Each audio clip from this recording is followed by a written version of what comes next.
Hello! This week is going to be a little bit different as far as storytelling tips. I am actually going to show you a little bit of my editing behind the scenes of how I edited a 54-minute testimony, like pure dialogue, into less than 6.5 minutes. I'm working on an Easter testimony. That's what this is for. 54 minutes is like, that's a long time. How in the world are you going to get that under 6 minutes or under 7 minutes? And so I want to show you that, because when I do testimonies, I do a lot of them. I do a lot of interviews. I'm really not worried about the length of the interview. And this is kind of why, because even if it's super long, I know what I'm looking for and I know how I can cut that down to a lot shorter time.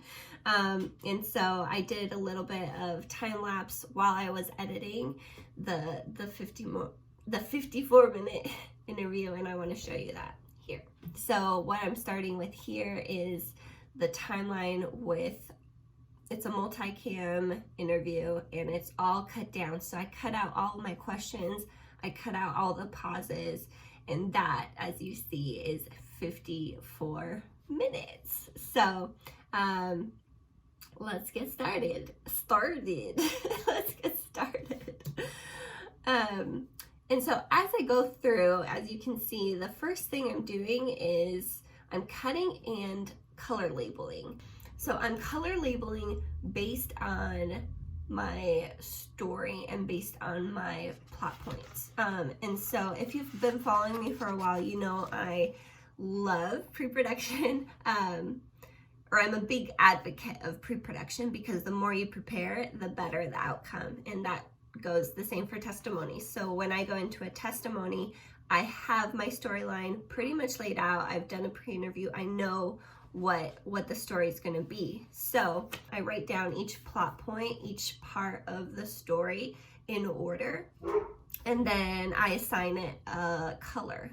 So then in my timeline in Premiere, I can color label it that color. So I have all those plot points and all those colors assigned. So after that first pass of editing and color labeling, I cut it down to probably like 23 minutes. It's still really long, but we'll get there. And everything is color labeled and organized. So I have that whole storyline is already in order. I just need to cut it down quite a bit.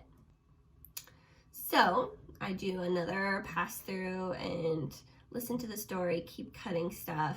Since I already have that idea of the storyline, I can easily decide, like, well, this isn't important to the story, you know, and make those decisions as I'm cutting. So after the second pass of editing, I cut it under 10 minutes, and always duplicate those timelines so you don't cut stuff and then realize you want it back. I'll always duplicate those timelines as you're doing another pass through. I think I did just a couple more passes through, and it's now under 6.5 minutes, and it flows well, it makes sense, it's cohesive. So the thing that you can take away from this, most importantly, is to have a plan and have a vision before you start editing. If you have an idea of what that storyline is going to be, editing is going to go way faster, and it's going to be much easier to cut stuff down.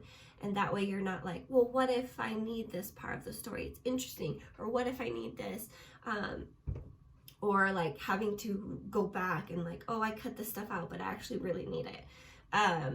Having that plan, that storyline to begin with, is going to save you so much time in the end. And so it seems like a lot. 54 minutes seems like a lot to cut down, and it is, but because I had that storyline and I knew where I was going, it was very easy to cut stuff out and cut things down to get only the essentials that mattered to the storyline that I had already prepared in advance. So it's, hopefully you enjoyed that, and it's fun to see kind of a time lapse of editing that down. And if you have any questions, please give me a comment. If you like it, please give me a thumbs up.